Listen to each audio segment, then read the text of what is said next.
Hey, Wrestling fans, it's the Birdman Coca Beware, and you listen to the Card Subject to Change podcast.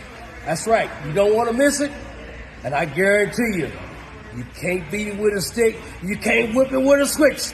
Don't even try! Welcome back to the show! Welcome back to the show! You know, the custody. God, I can't believe we're saying this. I mean, what do you drop that suitcase with as a big chicken nugget? If you want to go ahead and make it right for Dominic, since he likes chicken nuggets or whatever, he has got to be the most briefcase full of chicken fingers. Yeah, there you go. And then that's when I found ECW, and RVD changed my life. I actually saw a clip of the Van Terminator, and I remember the hype going into, I think it was like 2000. I remember the hype going into a heat wave that RVD created this new move, and it did not disappoint. It was amazing. And the Van Terminator alone was the reason why I actually pursued professional wrestling. Just, it blows my mind. And I'm tugging on my mom's pants and stuff, and I'm like, Mom. And she's like, yeah, what? And I go, I want to do that. And I'm pointing at the TV. Well, she looks and she goes, oh, you want to be like Macho Man and wear the cool sunglasses and say, oh, yeah, and do the elbow drop? And I go, no, I want to be the guy throwing snakes at people. Yeah. And now, your hosts of the Card Subject to Change podcast, the For Frequency's Sake Tag Team Champions of the World, the Wizard CZ, and never wrong, Nick Bull.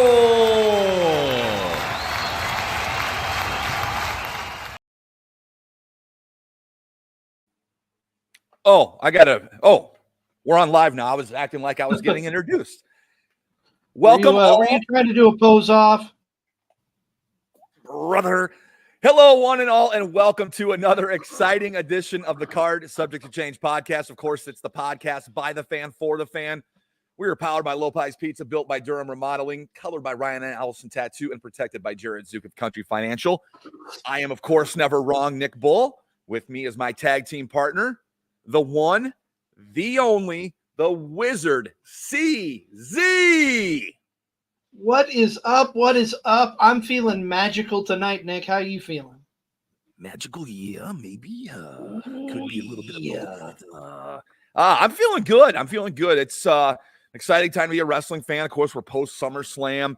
Next week's show will be focused on All In. So we got a chance to get away from covering live events this weekend and went back and covered something that was very pivotal in the early part of the 2010s, CZ, a big part of the wrestling world. Which we'll get to here in a little bit.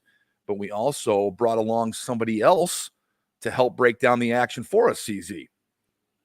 We did. He is the kingpin of For Frequency's Sake, the podcast network that graciously hosts us. One of the two people who this would not be possible, Card Subject to Change, without.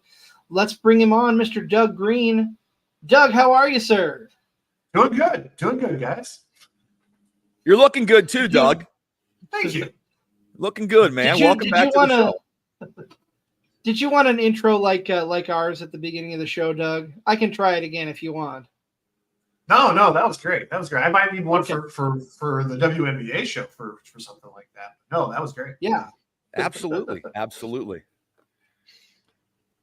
Hey, we have a friend here tuning in real quick, Joe Monroe of the Joe Monroe Show. Wait, is this the show that just got 600 followers? We did, and we couldn't have done it without you. Thank you so much. We are very appreciative of all our fans. Make sure you hit that like, follow, and subscribe button. Leave a review if you like it. That's great. If you don't like it, hey, that's great too. We want to hear from you. We won't censor anybody here. We're glad to have everybody tuned in here. And Wiz, I'm going to let you explain the homework assignment, since you are the Wiz. That we gave Doug and we gave ourselves for this week's episode to talk about on this part 2 of the Booger Eater's Guide to Wrestling. And I will in just a second. I wanna bring up something that we posted on Facebook. We're not going to do it right now. You have to stay tuned until the end of the show. But since we hit 600 followers over the weekend here, we are going to have a big announcement about upcoming content for Card Subject to Change. But We're not doing it yet. I'm so excited. I forgot about that. That's right. Yeah, you're all hyped up. I am. But no, we are going all the way back to 2011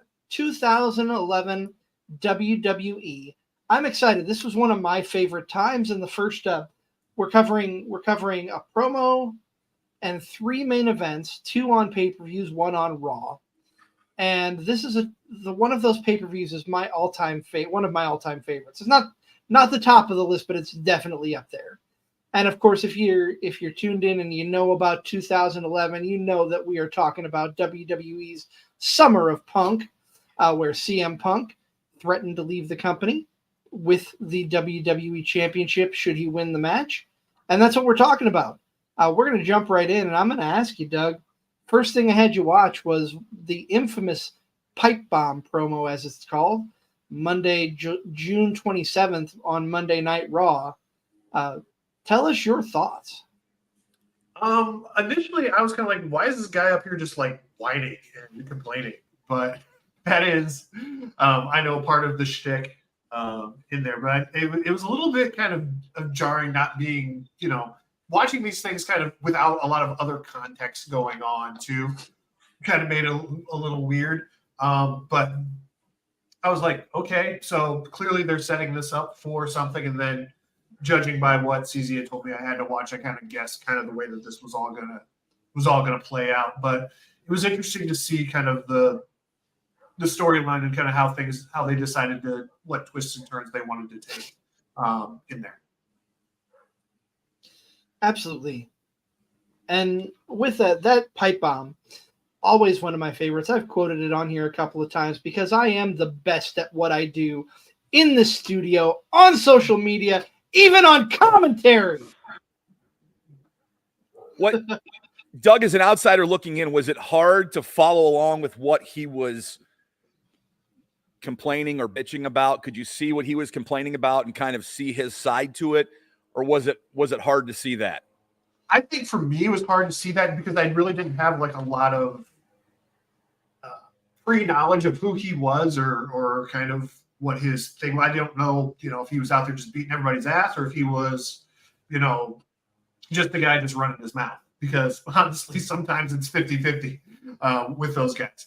But so, yeah, there wasn't a lot of context for that. But obviously, he got his shot. And that was the thing that they wanted. So that's what he got. A little context here, Doug. Before he joined WWE, he spent some time in Ring of Honor, which was the #1 independent promotion in the United States at the time. And while he was there, took his WWE contract and signed it on their title, kind of almost starting a riot amongst the fans. And this Summer of Punk is the second Summer of Punk ever. The other one was when he was with Ring of Honor, running roughshod over them, threatening to take Ring of Honor's title with them to WWE, the contract that he signed the belt on. So for the deeper dive fans, the fans that followed Ring of Honor, there was a connection to this Summer of Punk as well. But this is widely considered in the WWE as the Summer of Punk, this whole episode and this pipe bomb promo right here. So was he a surprise to come out there, or was he somebody that they had been promoting and you'd been seeing up until this point? He was someone that had been on the card. He had been on their roster. But what was surprising was the nature of the promo. And them, I thought, me as a fan, I knew what he was bitching about and all of his grievances. But for them, the WWE, to let him go out there and do that was a huge moment. Like, that was unheard of. We had never seen what they would call a shoot promo, where you're spitting real facts. You're talking about what's real. And then the fact that the WWE really didn't censor that was a big deal to fans at the time. At least until the end where they cut him off. What's that? I'm sorry. I said at least until the end where they cut him off. Now I gotta ask here. You watched the match leading into that, correct, Doug? Yes, yeah. So I watched the John Cena match leading into that. So, R-Truth, the gentleman that John Cena was facing, was a little bit crazy in that time. He had just come off a loss for the WWE Championship against John Cena at the last big event, the last pay-per-view. And this was kind of a rematch, only it wasn't for the title. R-Truth is known for saying that he got by Little Jimmy. And that's kind of hard to explain. Little Jimmy is this imaginary person that he thinks has a conspiracy going against him. But I got to ask, watching that match, did you feel like you got by Little Jimmy? No, I don't think so. He says cautiously. There's a great promo during that whole time where, and this is just a sidebar, where he comes out and Triple H is talking to him, and R-Truth is looking at the people behind him that are not really there. So Triple H does the same thing. He's talking to people who aren't really there, and Truth thinks he's nuts when thinks Triple H is nuts. That's neither here nor there.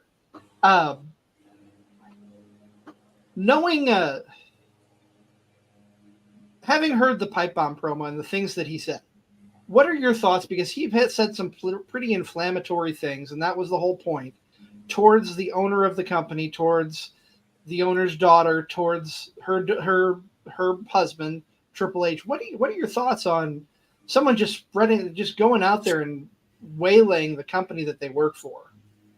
Yeah, I mean, if you've got a big enough grievance, then, now typically you're not going to do that in your 9 to 5, but the rules do tend to bend a little bit for WWE. But some of the points that he made, I was like, yeah, if I'm a big draw and I'm not on the programs and I'm not on the cups and I'm not on the, I'm not getting T-shirt sales or whatever, I'd say he's got a legitimate gripe. And DJ needs us to acknowledge him, Doug, because he says you're just here for the ice cream bars that CM Punk also mentioned doesn't have his face on them. Yes. Which I didn't know was a thing, but definitely now that it is, I know that it is, that I won't. So we're gonna get for frequency's sake ice cream bars, and we're gonna exclude the tribal chief DJ from them on purpose. I like it a lot. That's a good idea, man. We'd sell a bunch of those, I think. I think so too. Is there anything, Doug, from the promo? What's one thing that really stuck with you on the promo when he's out there airing his grievances? Is there one thing that he kind of said, you're like, whoa, he kind of went there? Not so much. I was kind of expecting somebody to come out and run up on him, or maybe them to cut off the mic a little bit earlier or something. I was really what I was really surprised about was how long they let it go. To be quite honest, it was a good 5 minutes or something. He just kept going, and I'm like, that's why I kept waiting for somebody to come out and just whap him, because he just kept going, and I'm like, you would think at some point they're either going to, Triple H is going to come out and clothesline him, or they're going to cut off his mic long before that, or whatever. And it just didn't happen. Sure. So that was the surprising thing to me, was how long they let it go on. And those of us who lived it felt the same way in the time, is that we're watching this and like, oh my God, this is going on forever. And they're not shutting him up. What is going on? Because we expected the same thing, 13 years ago? Yeah, the fact that the length and the content of what he said went on, and then the veiled comments that he had, the veiled, not so veiled comments at Vince, at Triple H, at Stephanie, and how they ran their company was kind of like, wow. I guarantee he's not the only person that's ever wanted to say that, but he's kind of being the person that is saying that. So I wonder how many other people, maybe that weren't fans of Punk that night, or that had worked with them, were fans of CM Punk that night for finally getting to air his grievances that I'm guessing a lot of other people had besides him. He was just the person that, got a hold of the mic to go out there and say it. So you got to think some other people felt the same way as him, fans and or workers at the same time. Yeah, somebody obviously had a grievance as well to put the mic in his hands. He just didn't, they just don't turn those things over to you. Well, maybe they do a little bit, but But somebody has to give him the mic and turn it on and make it hot, let him go out there and talk. And so somebody else had agreed with him and had a beef that they wanted him to. For sure. And for sure. this era of WWE, there wasn't a lot of unscripted promos. Vince was very much stick to the script. This is what you're going to say. Memorize it, do it, live it, or you're fired, basically. And this promo definitely did not feel like it was something that Vince would have scripted, and it felt real. That's what fans got really into, is the reality of the moment with this whole scenario. Yeah, for Vince to kind of let his hands off the reins here and to let this happen, and he's allowing it to happen, and bad things are being said about him. It was a big head scratcher. Nobody knew at that moment, like, what's going on here? Nobody knew what to think, what to expect. This was something out of the norm. And you're right, CZ. Freedoms weren't given to people with a microphone. You had a script to follow and a message to get over. And this was off the radar. This is something we had never seen at this level before, with this much, pardon the words, piss and vinegar behind it. This was not a feel-good promo for the WWE. This was WWE primetime on their flagship show, Monday Night Raw. The longest episodic running television in cable history series. And you got a guy on there bashing everything about it, including all the people in charge. Like, yeah, we've seen Stone Cold Steve Austin kick the crap out of Vince and get physical with the boss, but this was a little bit different. Like, everybody wanted to do what CM Punk did, where they got to sit there and air their grievances with a hot mic and not get cut off. I mean, it kind of, people got behind it. Like, maybe didn't get behind what exactly he was saying, but what he was believing in. And it kind of started a movement, I believe. So, like, you pen people's fandom to CM Punk, all the people who never seen him before WWE, and they're immediately going to say pipe bomb, pipe bomb, pipe bomb. He was the first person to speak up and say those things that maybe others wanted to say, but he was willing to do it and get it over as a character. And of course, this all led to the Money in the Bank pay-per-view, which is the next thing that we've all watched. Not the whole show, but the main event. The premise around Money in the Bank, the ongoing storyline. Will CM Punk resign? At the end of the night, at midnight Eastern Standard Time, CM Punk, is he going to stay with the WWE? Is he going to have the WWE Championship? Is he going to take it with him when he leaves? That is the big question and the big moment of what's going on. Doug, talk about your feelings, what you thought about that whole story where you've got a guy going for the championship and he's threatening to walk out with the main title. Yeah. At this point, going into it, I was like, okay, I can see both ways that they can do this. I can see them saying, because as you mentioned the last time I was on the show, things will go the way they want the story to go. So do they want the story to go where he wins the title in Jets, because that's dramatic and interesting? Or are they going to play up Cena and let him be the hero that saves WWE? So that was kind of the two tracks that I was kind of trying to watch and see which way they wanted to go with those. And then, back and forth and back and forth and back and forth in the match of, got it for 2 count, got the other guy for 2 count, back and forth, back and forth. And then, obviously, what goes down at the end goes down at the end. Punk wins, runs off, gets the belt. And then Vince comes out and then calls in whoever won Money in the Bank. I can't remember who won that and says, get his ass out here to have him cash it in right now, to try and save the whole thing. At which point, Punk bolts through the crowd in his hometown, which, again, the story plays the way they want the story to play, putting it in Chicago, in his hometown, where he'll be protected by his kinfolk. You know, that's kind of a nice kind of way to kind of do that. So I like the fact that they did it that way. I think letting Cena be the hero would be a little bit too generic. I did like the fact that he got out and gave that tension, which then led to the next match of, okay, now we've got 2 belts. How do we unify those things? You know, so I thought that was good. I thought that was a good story choice. And I don't want to speak for Nick, but at the whole time this was going on, with as prominent as the internet was, it felt very much like nobody knew. Did he resign? Did he not resign? Now, for us smart marks, as the internet likes to call them, we pretty much had an idea that if he walked away with the belt, he re-signed with the company.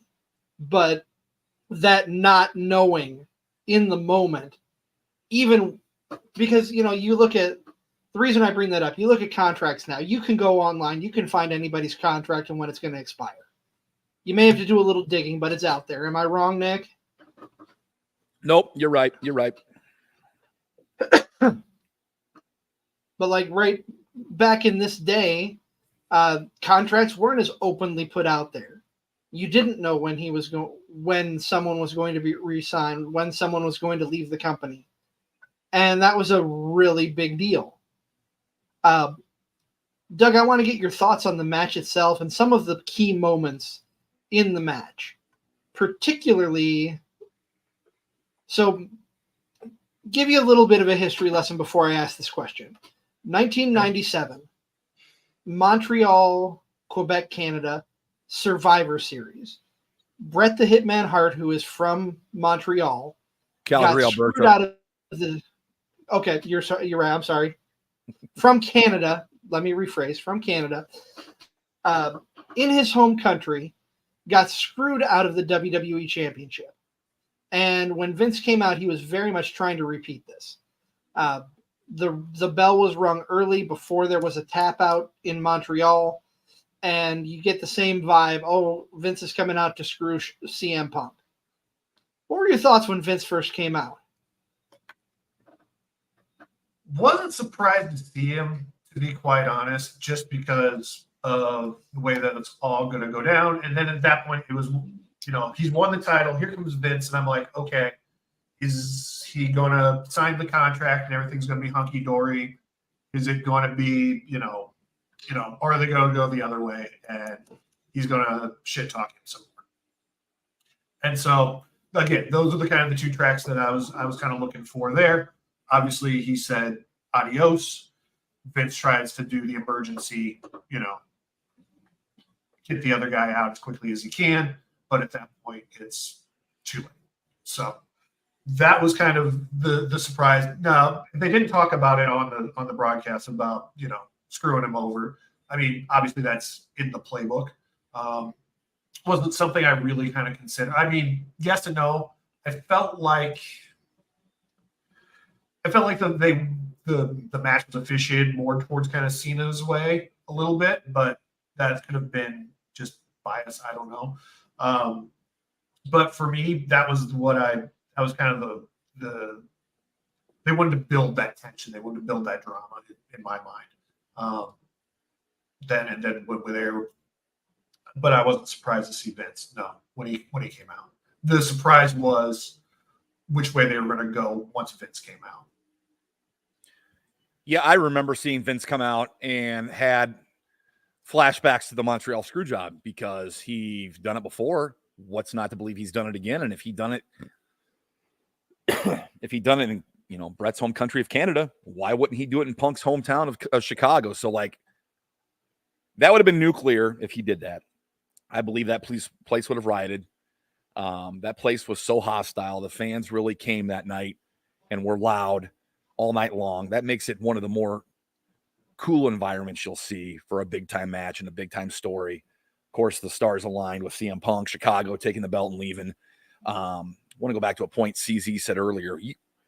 There wasn't anything on the internet about him resigning at that time. There was nothing. Nobody knew. And for somebody to leave the company with a belt, it's kind of like the big no-no in wrestling. Like, If you're going somewhere else, you drop the belt, you go out on your shield, you pass it off to the next guy. That's kind of like tradition. And here we have this guy who's going to possibly break tradition. And if all the traditions he's going to break are Vince McMahon's, like, this was pretty big at the time. You find out later he re-signed the contract like 3 days prior. But it still doesn't take anything away from me because the environment was perfect. The show was excellent. Cena's an all-timer. And then Punk, fulfilling his prophecy and doing what he said he was going to do and take that belt and leave. And you get one of the most iconic images of recent WWE years when he hops that rail and blows the kiss to Vince McMahon like that. People remember that. And that was the look on Vince's face. I mean, I'm not going to talk about what's going on with Vince currently, but Vince as a character back in the 90s, early 2000s, is one of the best characters there ever was for being a heel, a bad guy. People hated him. People wanted to see him get his butt kicked. People hated him. I thought his face of disbelief, like a kid who gets his toy taken away from him and he's not getting it back, like that to me was what really put this over the edge, was like Vince's involvement. Had Vince not been involved, I don't think it's as big as it is, in my opinion, CZ. Like, I think he had to be involved because people wanted to see him get humiliated. People wanted to see him get his, and that night he got his. And I want to talk a little bit about John Cena in this match, and just as a whole. Cena's been in hostile environments at least 2 times, like this hostile of an environment 2 times in his career. The first one was it 05 or 06? I think it was 05, right? It was 06. One night stand? It was 06, the second one night stand. 06. Okay. Yep. ECW had been brought back by WWE, and they were in the old Hammerstein Ballroom, one of ECW's one of their prominent venues, and Cena was in a very hostile crowd. But the point that I want to make, the hostile crowds seem to bring out the best in John Cena, because the match at One Night Stand, the match at Money in the Bank, those can be considered 2 of Cena's very best matches.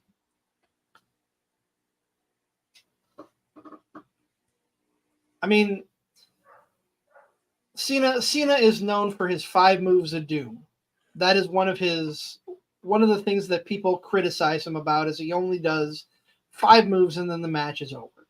This match, he really brought it out. He pulled out some moves that you don't often see him do, especially going to the top rope. It was a great match, and it was well put together. But to your point, Nick, going back to what you were saying, if Vince McMahon hadn't been involved, this wouldn't have had as big of an impact on the wrestling world. Right, because I don't think the fans particularly hated John Cena here like they did in that ECW match at One Night Stand. I think they hated him because he was Vince's champion at the time. I think they would have hated whoever was Vince's champion. It just happened to be John Cena here, but that's why John Cena is one of the all-time greats. That's why he can be discussed with any Mount Rushmore there is out there. The guy came and performed when it was the chips and cards were stacked against him. He's one of the all-time greats, and he just shows why in this match here. This match, Doug, was rated a 5-star match by Dave Meltzer. I know Dave Meltzer probably means nothing to you. He's like the #1 wrestling journalist and gives out his star ratings, and a 5-star match is a perfect match. So this match received a 5-star match, and he didn't give WWE a lot of 5-star matches and still doesn't. So I think the atmosphere really did have a lot to do with it. But these 2 guys are pros. These 2 guys know what they're doing in there, and they know how to put on a good show. And they definitely did. They definitely put on a good show in Chicago that night. Yeah, the place was electric. You could tell that. I mean, even watching it a decade later, you could tell that was a big place to be that night. Yep. And I think Jerry Lawler described the fans best in a way that what you can relate to, Doug. I don't know if you remember this line, but he said, "This is like the Chicago Bears being in the Super Bowl and the Super Bowl being held at Soldier Field." I think I do remember him saying that. Yeah. Big time event. And this story continues. But before we continue on, we have to pay dues to our sponsors and our other shows on the network, which, Doug, I want you to promote your show after, because I know that DJ didn't include it in the promo. Ooh. Shots fired, Tribal Chief. But you are tuned into Card Subject to Change, the podcast by the fan for the fan. We are powered by Lopez Pizza, built by Durham Remodeling, colored by Ryan Allison Tattoo, and of course protected by Jared Zook of Country Financial. We're going to take a quick time out, and we'll be back on the other side of the break. And when we come back, we'll have our weekly moment of focus. Football season may be over, but for frequency's sake, still has you covered for all your sporting needs. Tune in every Sunday when the best professional wrestling podcast around, Card Subject to Change, gets you caught up on everything inside the ropes. They won't miss a count with weekly analysis and interviews. More into auto racing? We've got a double dose for you on the track. Tune into Fast Money with Rod Villagomez each week and win some money with the quickest bets in all of sports. Want more insight from Pit Row? Check out the Green, White, and Checkered podcast, where they give their insight on everything happening on and off the track. Need your basketball fix? Points in the Paint has you covered, with live shows every other week looking at everything in the association. Backed by popular demand, we have the return of The Payoff Pitch, FFSQC's baseball show, covering you on news around the MLB. If you're missing football, don't fret. Mark and Dan still have you covered in the football lounge. Missing Joe Winkle? Probably not, but he's still here talking sports on Educated Ignorance. Football season might be over, but we've still got you covered. For frequency's sake, you know what we mean. For Frequency's Sake is brought to you by Durham Remodeling, serving the Quad City area's remodeling and repair needs since 1973. Clint's Draft House, grab a bite and a pint. 7th Street Moline. Lopez, New York-style pizza served up by the slice or pie, Davenport. Lifted Energy, energy drinks, coffee, donuts, and more. #GetLifted. Atomic Sports Cards and Collectibles. Sports cards and memorabilia, vintage clothing, hats, pennants, and more. Ryan Allison Tattoo. Step into the vibrant world of tattoos with Ryan Allison. And A Cut Above, offering quality custom woodwork designed specifically around our customers. Welcome back to the show. Welcome back to the show, everybody. You are watching the Card Subject to Change podcast, the podcast by the fan for the fan. We have Doug Green on as our special guest this week. Doug is here repping the network, but of course has a show that he is currently doing right now. I always read it as watching the dub. It comes across as watching the W, but I read it as watching the dub. Is that okay, Doug? That's fine. Yeah, I like it. When Whenever I see I'm like, watching the dub. Tell us about your show that you have on the network right now. It's fairly new to the network, and it's all about the WNBA. Yeah. With the big influx of viewers and watchers of the W this season, we decided that we needed a WNBA show. There's been a lot of interest in the women's basketball scene here in the last couple of years with Caitlin Clark's meteoric rise to superstardom. As she moved from Iowa into the WNBA, she brought a lot of fans with her, and we felt it was a good opportunity to kind of jump on that bandwagon and play. So I said, hey, I want to do this. Dan Hancock, I don't know if he's been on you guys' show, but he's usually our betting guy. Yep. He's been watching the WNBA for a few years, so he agreed to come on with me as kind of the veteran, and I play the role of the rookie. And we kind of every week we take a look at the things that have happened and the things that are coming up and kind of discuss some of the big stuff that has happened. So things like the All-Star game, big performances, all that kind of stuff. So it's been a fun time. It's hot and heavy now. They just came off of the Olympic break. The trade deadline is Tuesday, so that is a big story. And then obviously they've got the playoffs will start in October. So they'll have the rest of August and September for the regular season. Then playoffs will start in October, and we'll have a new champion by Thanksgiving, maybe by Halloween. So very exciting time. It's been a fun ride here doing this for the first season. You guys remember how the first season went for you? How it's still going. but it's fun. And so it's a good time. We have some folks that chime in just like you guys do. That's what makes the show worthwhile. It's fun to get online and talk with folks while the games are happening. People are excited about cheering on their favorite players, and so it's a fun thing to just kind of have that back and forth. Excellent, Doug. When can we watch watching the W? Well, right now we're going Sundays at noon. As I was kind of discussing on the show this morning, as we get into football season, that's not going to work. So we'll probably be having to move the show to either Monday nights or Tuesdays or something. But for right now, you can catch us on Sundays at noon Central. Obviously, we're on YouTube and all the podcast stuff that you guys are on. But, that's where you can find us currently. Awesome. We do have our moment of focus, but before we get to that, Doug, I have a little more business to conduct with you here. We are, as you said, the football season is coming up, and I want you to talk about the Toys for Tots Football League that we put together every year. Sure. So every year we do the Toys for Tots League. We started it, I think this is our fourth year doing it, fourth or fifth, fourth. But part of it was both DJ and I participate in what's called the Scott Fish Bowl.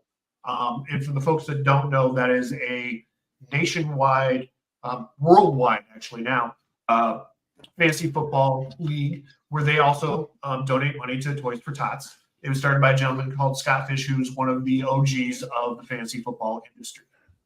Takes not only the best and the brightest from the fantasy football world, but also you can compete as a normal person. So you guys, if you are fantasy football enthusiasts, sign up. He can select you and you can play against other industry analysts, which is great. We've been doing that for about 4 years and donating money. You guys went out with us last year to Walmart, spent money. That's always fun. That's kind of our way to give back. That's always been one of our things that we wanted to do with the network was we wanted to give back, and the Toys for Tots is the way that we've done that. This year, this is where I'm going to get choked up. This year, we've added in divisions. We talked about last year about doing an Iowa versus Illinois thing. And then, unfortunately, we lost a couple of mentors to both DJ and I in the people of Steve Batterson and Steve Tapper. And so Bats worked with us at the Times. Taps worked with us at the Dispatch. So they are representing those two states. So if you win the Iowa division this year, you'll win the Steve Batterson Trophy. If you win the Illinois division, you will win the Steve Tappa Trophy.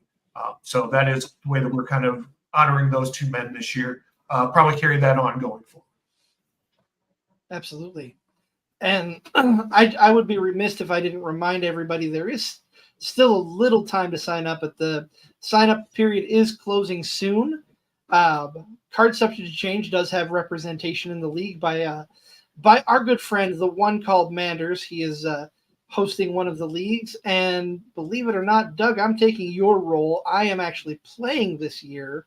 And I know absolutely nothing about anything football related. So this is going to be interesting. And I think DJ's trying to talk me into doing some kind of short video every week or something. I don't know. We're still working that out. But yeah, it's going to be interesting to see how this goes for sure. I think we can do something like what you guys do with me with this, where we bring you on, maybe here the next week or two with a quick, what do you know and what do you think this is going to be like, and then bring you on at the end with a how did it go and how did it compare and contrast versus what your expectations were. I think that'd be a couple of good ways to do that. Because weekly is really kind of tough, especially when you get into the dog day grind of weeks 8, 9, 10, 11, and everybody's on bye, and you're like, how do I set this lineup? When it gets frustrating, that's not going to be as much fun to kind of TikTok about as it is kind of beginning and end, where you can kind of have more of a holistic view. Yeah, that sounds good to me. That sounds great. That being said, gentlemen, it is time to toss things over to our good friend and yours, except for Timothy Regal, Mr. JT Energy. And here he is with our moment of focus. Uh-oh. You know what time it is. Even you, Timothy Regal, listen up.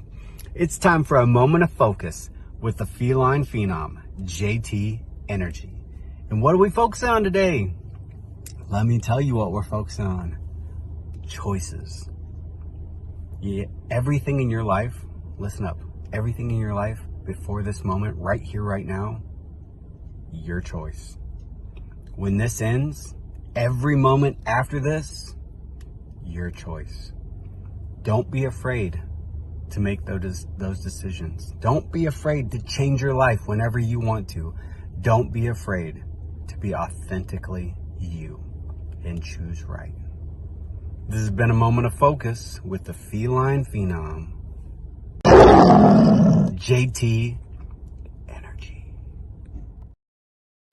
Was that the roar of a tiger or a lion there?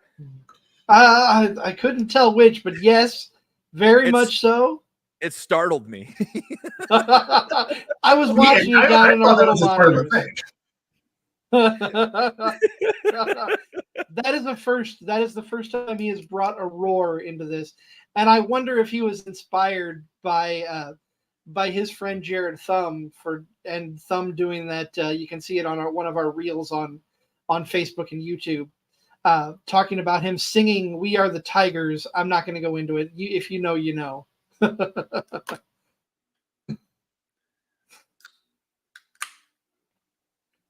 So the next thing we had you watch, I was mistaken. I thought there was an actual promo with this, but the main event, it was July 25th, 2011, if I'm remembering the date without looking at it. You come into that night of Monday Night Raw, and there had been a tournament to crown the new WWE champion in the weeks built up. Rey Mysterio wins the tournament.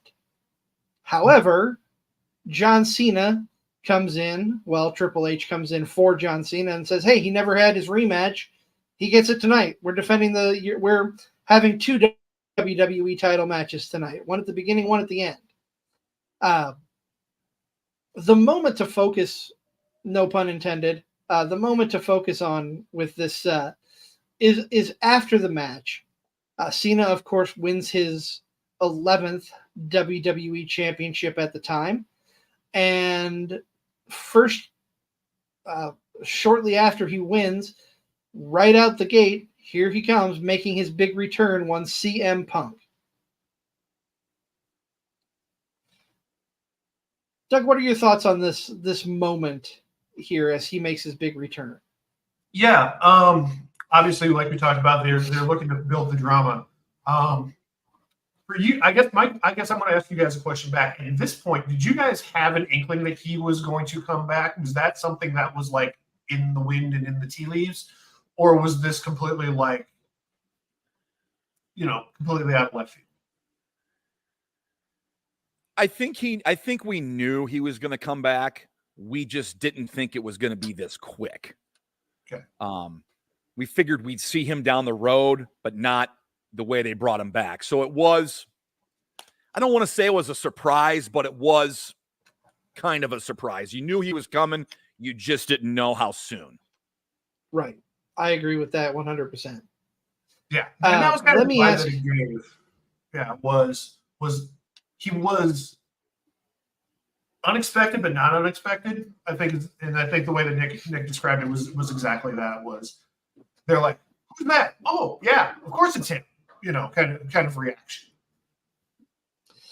And of course, this was the iconic debut. I don't know if you were paying attention close enough to entrance musics while you were watching the things going on, but he had a different music when he came out at Money in the Bank than when he did here. This was the iconic debut in WWE of Cult of Personality, which is synonymous with CM Punk nowadays.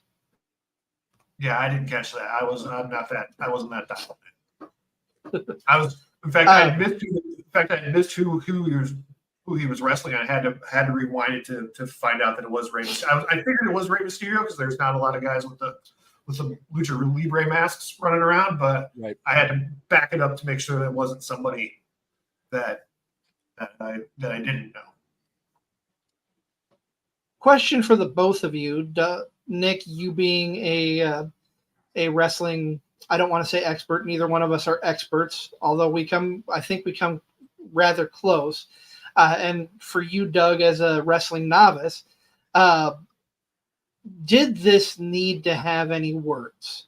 Was it done right with just the stare down at the end of the night and them holding the titles up, or would it have been better served if they had gotten on the mic and said something before the show closed? I would say no. I liked it that they didn't say anything and just kind of gave it the stare. I think if you would have given the CM Punk "I'm back, bitches" kind of speech, I think that would have been a little too cheesy and over the top. I think that it was right on with just the, I got a belt. You want to fight? Okay, kind of stared at it. Doug may be a wrestling novice, but Doug is quickly learning in the wrestling world that less is more. That's all they needed to do. That would keep the wrestling world talking for another week until next week's episode. I'm in the same boat as Doug here. If they would have started promoing on each other, I feel it would have taken away from the moment. I feel the moment was perfect enough. No words spoken. Actions speak louder than words. They're both showing you I'm the champ. No, I have the belt. I'm the champ. No words spoken. Plenty of words spoken, though. And I thought they hit it right on the head. Well, you know what they say, a picture's worth 1,000 words, and that definitely was a picture worth 1,000 words. I'm in complete agreement with the both of you. I just wanted to play devil's advocate and get the opinions out there from someone who's watched for a long time and someone who is new coming into the wrestling world. Well, great minds think alike. Well, of course.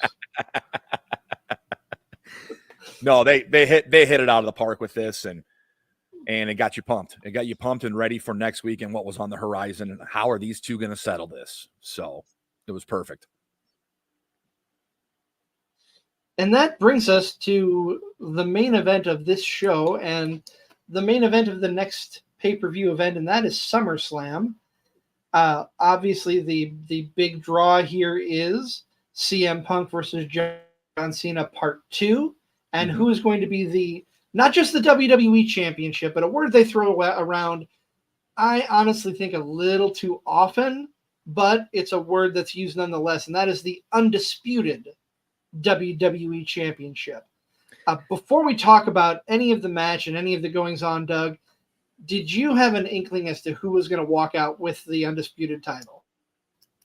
I really didn't know. Like I said, I could see it kind of going either way. Though I did text CZ when I started it, and I said, Triple H is reffing this match. There's going to be shenanigans. And he's like, oh, yeah. Yep. Hey, so I saw that coming a mile away, but I wasn't sure what the shenanigans were, but I was down for it. Even though you're a novice fan, Doug, you can see it a mile away. When there's a special ref, there's going to be shenanigans. That's good. That's good to see that. Yeah, I thought maybe the match went on a little long. It was too many, 2 counts and a kick out, 2 counts and a kick out, back and forth. I was like, okay, I can get to it. We know this is going to tie up, get to the point kind of thing. So I felt like some editing could have been used there. That's just the copy editor and me going. It was a 20-minute match. You could have taken it down to 15 and gotten the same effect. In my mind. But other than that, both guys got their chance to shine. I think the way that it ended was good. I like that. So I thought it was a good match overall. And I think CM Punk needed to win that match to kind of solidify everything that happened in Money at the Bank. I think it made him a bigger star for that fact. I think I don't know if he would have gotten swept to the wayside if that hadn't happened the way it went down, but I feel like he wouldn't have been as big if he didn't walk away the undisputed champion, at least from that match, because what happened immediately after, when Kevin Nash comes out, waylays him. We find out later this was kind of a plot from Triple H, if I'm remembering history correctly, but that's not. Triple H is looking around like, what the hell's going on? He has no clue in the moment. but that attack from Kevin Nash allows Alberto Del Rio to come in and cash in the Money in the Bank and ultimately walk away with the undisputed WWE Championship for the end of SummerSlam. Yeah, I want your thoughts on that, Doug. Oh, go ahead, Nick. No, go ahead, Doug. Go ahead. Yeah, no, I like I said, it was enough of that curveball there at the end, because you really kind of felt that it was going to be, one of the two guys, at least from the novice end of it. I was like, I see him. Okay, yeah, you bring Punk back in the fold. It's all, everybody's all happy and all those types of things. So that they're throwing the curveball of the Money in the Bank guy coming running in because I didn't know he may have cashed that in, a week ago or 2 weeks ago or some point in between because I wasn't watching every week, so I didn't know whether that had happened or not. So the fact that he came in and cashed that in, I thought was a nice little curveball in there. The question I would ask you guys, and just kind of piggybacking off of what CZ said there. At this point, I would say for them picking Punk to take the title, for it to play out for him, when you were saying that it was lifting his boat, is it because you think that Cena has kind of reached, and I don't know, but I'm just kind of asking this question, and he kind of reached his end, like he couldn't be any bigger. So we've already got this guy who's huge, who's, mainstream culture kind of a name. Why not bring up the next guy? And then you have two big names as opposed to one giant name and one C-lister as a type thing. And we usually refer to that as a passing of the torch. It definitely felt like that kind of moment, like Cena giving CM Punk the nod and we call in the business the rub, so that he would get to that next level. Nick, what are your thoughts on that? I think the move, the word that I think of, it solidifies. It solidified Punk as a big-time player. Before this feud with John Cena, before this mic or this pipe bomb, he had a pretty successful career over on SmackDown, the other WWE show. He had won a couple Money in the Banks. Punk won back-to-back Money in the Banks. He was a multiple-time world heavyweight champion. He had just never won the WWE championship until that Money in the Bank moment. So I think by him winning it over Cena, by him defending it and retaining against Cena, looks much better than him dropping it back to Cena. Good point there by Doug. Cena's already well established. The loss won't hurt Cena. At this point, the loss could have hurt Punk. Cena more established. So I see why they did it, and I think they did it the right way. Have Punk win, but then in Punk winning, you close the door on him and Cena, and you really close the door on it by bringing in Alberto Del Rio to win the WWE Championship. And by the way, this is so weird and ironic. Alberto Del Rio, who now goes by Alberto El Patron, just won the AAA Mega Championship last night at their big Triple Mania pay-per-view. So the stars aligned that we were talking about Alberto Del Rio cashing in 2011. He just won AAA, which is Mexico's biggest promotion. He just won their main championship last night. So, but yes, I think they did it right. Cena was more established. Punk becomes a bigger name. And then you spring up Alberto Del Rio on him, and boom, you got new stories. How long did Del Rio hold on to the title after that night? Do you remember? It's a good question. I'm going to look. See, we openly reference Wikipedia on this show, and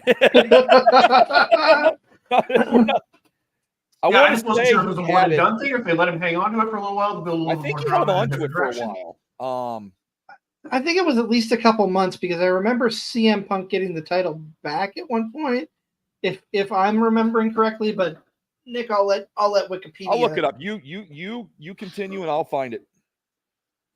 So, Doug, I'm going to ask you here. We've gone through every homework assignment we gave you for this one. What are your thoughts overall on the Summer of Punk? It was an interesting little storyline. Like I said, there was definitely kind of two clear tracks that it could take, and I felt like they chose the more interesting one, which I think is good. I obviously we wouldn't be talking about this if this wasn't the more interesting track. But I found the story compelling, if nothing else. I liked it. It was kind of a, I'm leaving and then I'm coming back type thing. That always kind of draws me in. So I did kind of like the storylines that went along with it, and some of the side characters. One of the things I did want to ask, since Nick had mentioned it, he used the word rivalry with Cena. And I didn't really get the gist that it was bad blood between CM Punk and Cena. My feeling was that Punk's problem was with the corporation itself, and Cena just happened to be the guy in his way. Yes, very much so. Very much so.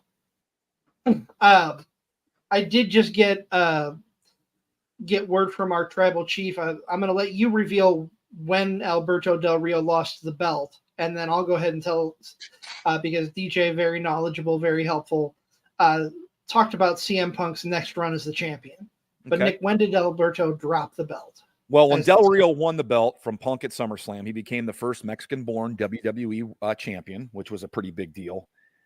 He kept the belt until September, lost it to Cena, but got it back from Cena.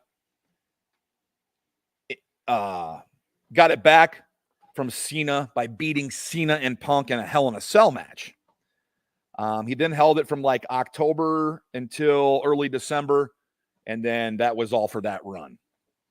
And was it CM Punk that won it off of him in December? Yes. That was the beginning of CM Punk's historic 434-day reign as WWE champion. And then the night after he dropped it to Punk, he suffered a torn groin and was out for 6 weeks. You got to remember, Del Rio won the Rumble that year. So he won the Rumble. He won Money in the Bank. He was in line for a big push, as they say, Doug. So him cashing in there was kind of like the perfect time for him to do that and push him on his push then. So, yeah, I liked reading more and more about that. It'd been a while since I went back and knew what happened to the belt after this historic night at SummerSlam. I'm glad we went and looked. But I totally forgot about Alberto Del Rio's run and what kind of year he had in 2011.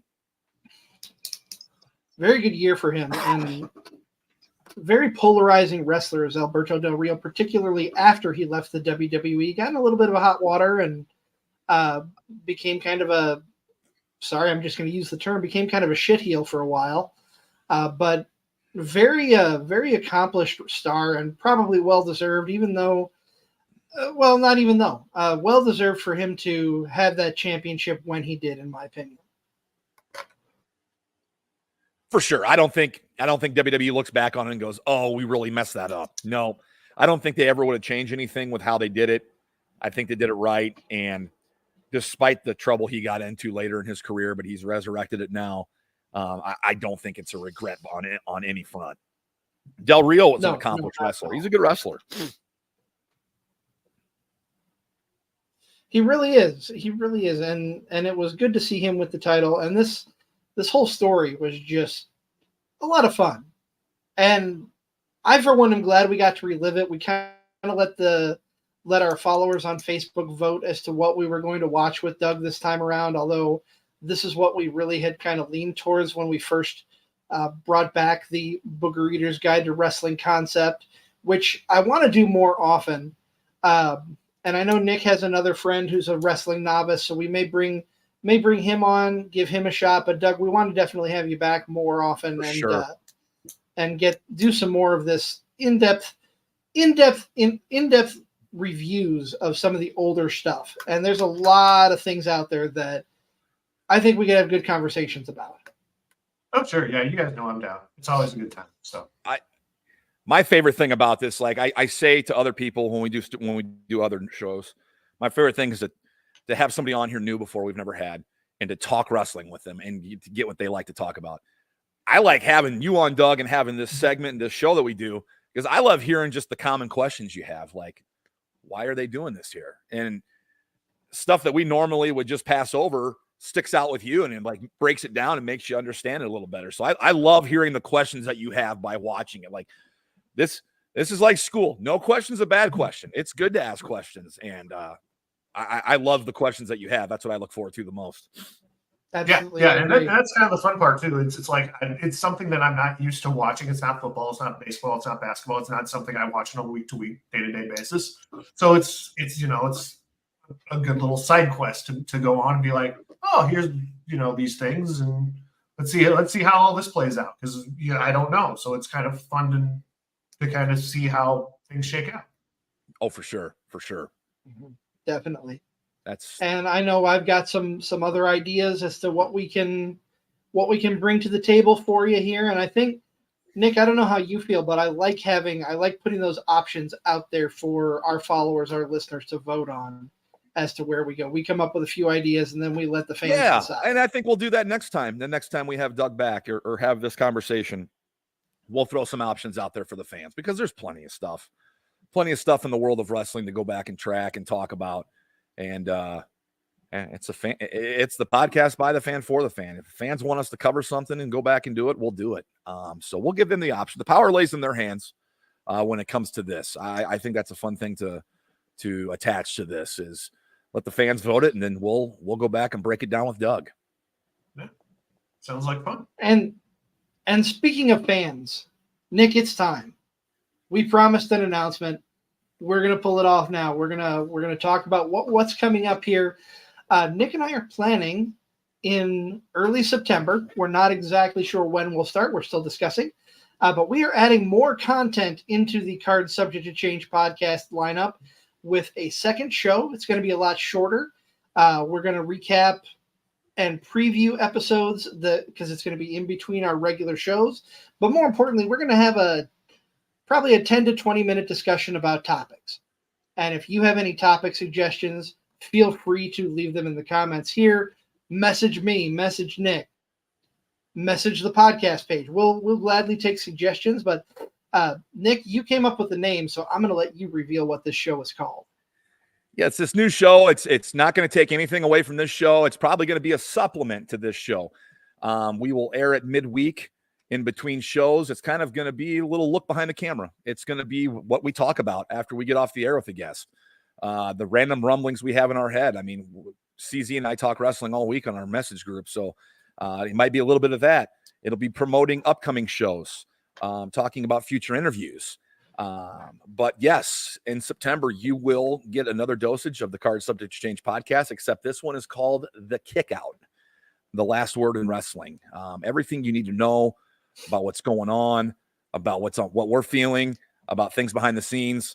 If we don't get to them on this show, we'll get to them on the Kickout, and it's going to be a shorter episode, 10 to 12 minutes of us just rambling, but hopefully answering your questions and previewing the next episode for the show. Absolutely. I'm excited. Should be a lot of fun. We are working on doing a lot more shorter content. If you've been following us on Facebook and YouTube, put out some shorts and reels this week. I'm going to continue to do that as much as I can when I have time to put them out, because we like giving you more content and we like hyping up all of our guests and all of our friends here who join us on Card Subject to Change, which includes you. If you are watching for the first time and you are not on our YouTube page, you can check out our full archive, over on YouTube at CSTC Podcast. Be sure to give us a subscribe, like, and follow. Follow us on Facebook. Follow us on Instagram. We're on X, formerly known as Twitter, which I know a lot of you are following us there. So thank you very much for tuning in. That is going to wrap things up for this episode of Card Subject to Change. For our guest, the For Frequency's Sake Podcast Network Kingpin Doug Green, for my co-host, the Never Wrong Nick Bullen, of course, for our favorite segment, JT Energy with his moment of focus, I am the Wizard CZ. We will see you next week right here on Card Subject to Change.